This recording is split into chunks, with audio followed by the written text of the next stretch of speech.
ബി.ജെ.പിയുടെ A class മണ്ഡലങ്ങളിൽ ഒന്നാണ് തിരുവനന്തപുരം. വിജയസാധ്യത ഏറെയുള്ള മണ്ഡലം. പത്മനാഭന്റെ മണ്ണിൽ തലസ്ഥാന നഗരിയിൽ താമര വിരിയിക്കാനായി എൻ.ഡി.എ സ്ഥാനാർത്ഥിയായി രാജീവ് ചന്ദ്രശേഖരനെയാണ് ബി.ജെ.പി കളത്തിലിറക്കിയത്. സിറ്റിംഗ് എം.പിയും മുൻ എം.പിയുമാണ് എതിർ സ്ഥാനാർത്ഥികൾ. കേരള നിയമസഭയിൽ ആദ്യത്തെ താമര വിരിഞ്ഞ ജില്ലയാണ് തിരുവനന്തപുരം. അതുകൊണ്ട് തന്നെ കേരള രാഷ്ട്രീയ കളരി ഏറെ ഉറ്റുനോക്കുന്നതും ത്രികോണ മത്സരത്തിന് ഏറെ സാധ്യതയുള്ള മണ്ഡലങ്ങളിൽ ഒന്നായി തിരുവനന്തപുരം മാറി.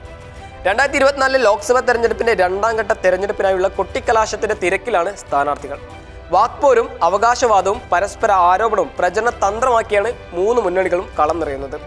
സിറ്റിംഗ് എം.പി ആയ ശശി തരൂരിന്റെ വികസന പോരായ്മകളാണ് എൻ.ഡി.എയുടെ പ്രധാന പ്രചരണം. 10 വർഷത്തിനിടെ തിരുവനന്തപുരത്തെ പല കോണിലും വികസനം എത്തിയിട്ടില്ലാത്ത പ്രദേശങ്ങളെ ചുറ്റിപ്പറ്റിയുള്ള പ്രചരണം.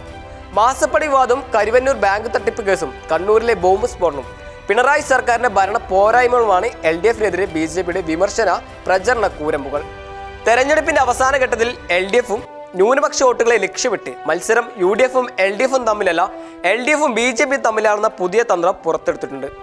ആ തന്ത്രത്തിൽ കോൺഗ്രസിനെ പൊടി പോലുമില്ലെന്ന വസ്തുത ബി.ജെ.പിയുടെ വളർച്ചയെ തന്നെയാണ് സൂചിപ്പിക്കുന്നത്. അതുകൊണ്ട് തന്നെ കാത്തിരിക്കാം തലസ്ഥാന നഗരിയെ, പത്മനാഭന്റെ മണ്ണിനെ ഏത് മുന്നണി സ്വന്തമാക്കുമെന്ന്. C news, Kozhikode.